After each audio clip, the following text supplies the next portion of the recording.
नमो बुद्धाय दोस्तों। तो आज हम ऐसी कहानी लेकर आए हैं जिसको सुनकर आपके जीवन की किस्मत ही बदल जाएगी।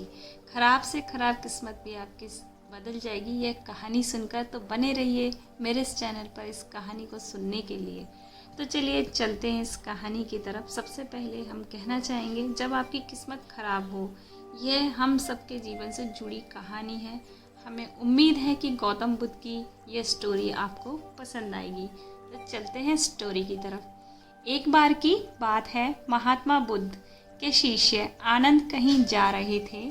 रास्ते में उन्होंने देखा एक अधेड़ व्यक्ति एक चट्टान पर बैठा रो रहा है।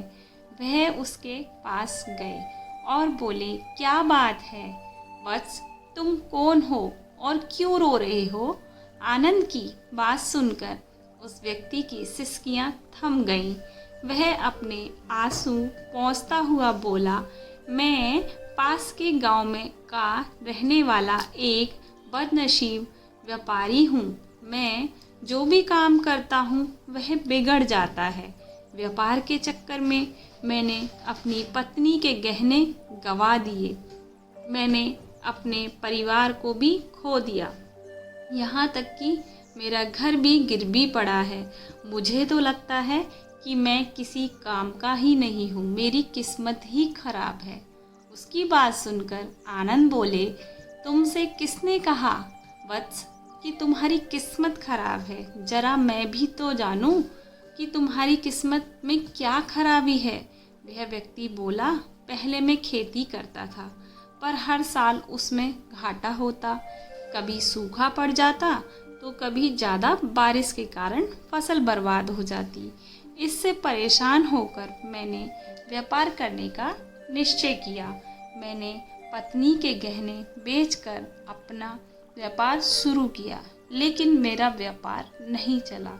शुरू में परिवार वालों ने मेरा साथ दिया, लेकिन जैसे जैसे मुझे नुकसान होने लगा, मेरे परिवार वाले भी मुझसे दूर हो गए।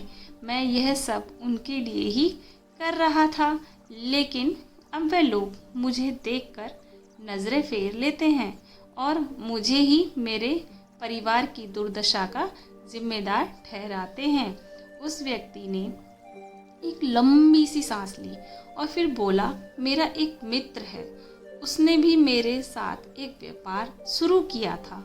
उसका व्यापार अच्छा चल रहा है। वह जब भी मेरे घर आता है तो अपनी सफलता की कहानियाँ सुनाता है। उसकी बातें सुनकर मेरे घर वाले भी कहते हैं कि उसे देख और कुछ सीख। हमें तो लगता है कि तेरे बस का कुछ भी नहीं है। उन लोगों की बातें सुनकर अब तो मुझे भी लगने लगा है कि शायद मेरे बस का कुछ भी नहीं है। अब तो मुझे अपना जीवन ही व्यर्थ लगने लगा है। मेरे मन में ख्याल आता है कि अपना जीवन समाप्त कर लूं। मैं यहाँ आया भी इसी इरादे से था, लेकिन हिम्मत नहीं कर पाया, इसलिए यहाँ एकांत में बैठा विलाप कर रहा था। आनंद बोले, ओहो, तो ये बात है। वैसे क्या तुम इसके अलावा कुछ और भी कहना चाहते हो? उनकी बात सुनकर वह व्यक्ति बोला, एक और मेरा एक हर काम खराब हो जाता है। दूसरी ओर मेरा मित्र है जो हर समय मुझे नीचा दिखाने का प्रयत्न करता है। मुझे समझ में ही नहीं आता कि मैं क्या करूं। आनंद बोले, क्या तुम अपने मित्र की बातें सुनकर दुखी हो जाते हो? हाँ, मैं उसकी बातें सुनकर स्वयं दुखी हो जाता हूँ, उस व्यक्ति ने जवाब दिया। आनंद ने पूछा, तुम्हें किस बात का दुख होता है? अपने असफल होने का या फिर मित्र के सफल होने का? उनका सवाल सुनकर यह व्यक्ति एक पल के लिए सोच में पड़ गया। फिर वह बोला, अगर सच कहूँ तो मुझे अपने असफल होने का उतना दुख नहीं जितना कि मित्र के सफल होने का होता है। अर्थात यदि तुम्हारा मित्र असफल हो जाए तो तुम्हें खुशी होगी? आनंद ने प्रश्न किया। वह व्यक्ति बोला, हाँ, मुझे बहुत खुशी होगी। इसका मतलब है कि तुम्हारी खुशी तुम्हारे मित्र पर निर्भर है। आनंद बोले, अगर वह चाहे तो तुम्हें खुश कर सकता है, और अगर वह चाहे तो तुम्हें दुखी कर सकता है। तुम स्वयं से ना तो खुश हो सकते हो और ना ही दुखी हो सकते हो, अर्थात तुम अपने मित्र के गुलाम हो गए हो, इसलिए तुम्हारा कुछ नहीं हो सकता। ऐसा ना कहे महात्मन। उस व्यक्ति ने हाथ जोड़ दिए। आपकी बातें सुनकर मुझे कुछ आशा बन रही है। आनंद बोले, जब हम किसी से आशा बांध लेते हैं तो उस पर निर्भर हो जाते हैं। ऐसे में हमारी खुशी और दुख भी उस पर निर्भर करने लगता है। इससे बेहतर है कि तुम अपने आप से आशा बांधो। जब तुम ऐसा करोगे, साथ ही पूरे जतन से काम करोगे, तो तुम्हें सफलता अवश्य प्राप्त होगी। कहते हुए आनंद ने एक पल के लिए उस व्यक्ति की ओर देखा, फिर अपनी बात आगे बढ़ाई। तुम्हें लगता है कि तुम्हारा मित्र तुम्हें दुखी करने आता है, पर अगर विचार करो तो वह बातें तो सच्ची ही कहता है ना। वह अपने संघर्ष और अनुभव की बातें बताता है। तुम उन बातों से बहुत कुछ सीख सकते हो। तुम्हें उसके लिए उसका धन्यवाद करना चाहिए कि तुम्हें घर बैठे कुछ अनुभव मिल रहा है। तुम उन अनुभवों का लाभ उठाओ, नई शुरुआत करो, कर्म करते जाओ, हार मत मानो। एक दिन तुम्हें सफलता अवश्य मिलेगी। आज तुम जिसे अपना बुरा वक्त या बुरी किस्मत कह रहे हो, एक दिन यह बदल जाएगी। इसी के साथ तुम्हारे विचार भी बदल जाएंगे। और देखना, जब तुम्हारा अच्छा वक्त शुरू होगा, तब तुम्हारा मित्र भी तुम्हें अपनी सफलताओं की कहानियाँ नहीं सुनाएगा। तब वह अपनी असफलताओं की बातें बताएगा, ताकि तुम उसकी बातें सुनकर भ्रमित हो जाओ, तुम्हारा आत्मविश्वास हिल जाए और तुम गलत निर्णय ले सको। लेकिन उस समय भी तुम्हें अपनी बुद्धि का प्रयोग करना होगा। तुम्हारा मित्र जैसे आज तुम्हें दुखी करने आता है, उसी तरह उस समय भी वह तुम्हें दुखी करने आएगा, क्योंकि जिस तरह उसे दुखी देखकर तुम्हें मज़ा आता है, उसी तरह उसे भी तुम्हें दुखी देखने में उतना ही मज़ा आता है। वह व्यक्ति बोला, आपने सही कहा, लेकिन मेरा सबसे बड़ा दुख यह है कि मेरे परिवार के लोग भी इसमें शामिल हैं। वास्तव में मैं तो अपने परिवार के लिए अच्छा करना चाहता था, लेकिन वह लोग भी मेरी बात नहीं समझते। वह भी मुझे गलत कहते हैं और अब तो मेरे साथ भी नहीं हैं। आनंद बोले, मैं सब समझ गया। तुम सांत्वना चाहते हो। वास्तव में इस दुनिया में सभी लोग सांत्वना ही चाहते हैं। हम चाहते हैं कि हम जब भी कुछ करें तो लोग हमारी प्रशंसा करें, लेकिन आम तौर से ऐसा नहीं होता है। इसलिए हम दुखी हो जाते हैं।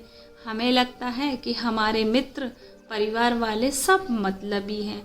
लेकिन तुम अगर किसी को अपना परिवार मानते हो और उसके लिए कुछ करना भी चाहते हो, तो तुम्हें ऐसा करने क्यों लगता है कि तुम दूसरों के लिए कुछ कर रहे हो? वास्तव में तुम अपनी खुशी के लिए कर रहे हो।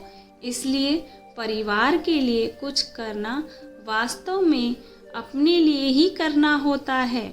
लेकिन अगर ऐसा करते समय तुम्हें लगता है कि तुम दूसरों के लिए कर रहे हो, तो तुम दुखी रहोगे।